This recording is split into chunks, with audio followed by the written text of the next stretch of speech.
దక్షిణ భారతదేశంలోని పలు దేవాలయాలపై దాడికి ఇస్లామిక్ ఉగ్ర సంస్థ కుట్ర పన్నినట్లు జాతీయ దర్యాప్తు సంస్థ ఎన్ఐఏ వర్గాలు వెల్లడించాయి. 2022 కోయంబత్తూరు కారు బాంబు పేలుడు కేసు దర్యాప్తులో భాగంగా ఎన్ఐఏ ఈ వివరాలు రాబట్టింది. ఈ నేపథ్యంలో ఆయా రాష్ట్ర ప్రభుత్వాలు అప్రమత్తంగా ఉండాలని ఎన్ఐఏ సూచించింది.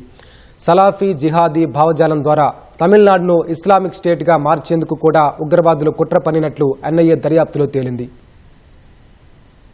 2022 కోయంబత్తూర్ కారు బాంబు పేలుడు కేసు దర్యాప్తులో జాతీయ దర్యాప్తు సంస్థ ఎన్ఐఏ కీలక వివరాలు రాబట్టింది. తమిళనాడు, కేరళ, ఆంధ్రప్రదేశ్, కర్ణాటకలోని దేవాలయాలపై దాడులు చేయాలని ఇస్లామిక్ స్టేట్ ఉగ్ర సంస్థ కుట్ర పన్నినట్లు ఎన్ఐఏ దర్యాప్తులో తేలింది.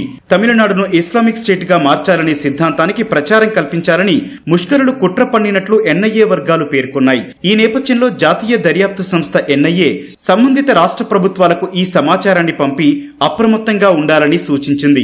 తమిళనాడు, కేరళ, ఆంధ్రప్రదేశ్, కర్ణాటకలోని పలు ఆలయాలపై దాడులు చేయాలని ఇస్లామిక్ స్టేట్ ఉగ్ర సంస్థ భావిస్తున్నట్లు ఎన్ఐఏ దర్యాప్తులో తేలింది. ఉగ్రవాదులకు ఆర్థిక సహకారం అందించడంలో కూడా ఇస్లామిక్ స్టేట్ ఉగ్ర సంస్థ సభ్యులకు పాత్ర ఉన్నట్లు తేలింది. ఈ కేసులో గత వారమే ఎన్ఐఏ అనుబంధ ఛార్జిషీట్ దాఖలు చేసింది. 2022 అక్టోబర్లో కోయంబత్తూరులోని ఓ హిందూ ఆలయంపై ఉగ్రదాడి సహా టెర్రర్ ఫైనాన్సింగ్ కు సంబంధించి షేక్ హిదాయతుల్లా, ఉమర్ ఫారూక్, పావాస్ రెహమాన్, శరణ్ మారియప్పన్, అబూ హనీఫాపై అభియోగాలు మోపింది.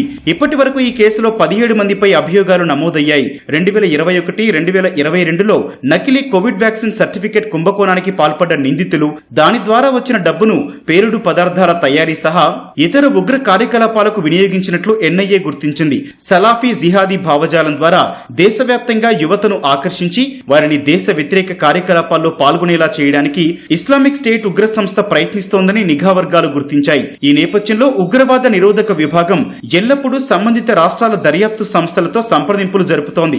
దేశంలో ఎక్కడైనా ఉగ్రవాది అరెస్ట్ అయితే అన్ని కోణాల్లో దర్యాప్తు చేయడానికి ప్రయత్నిస్తోంది.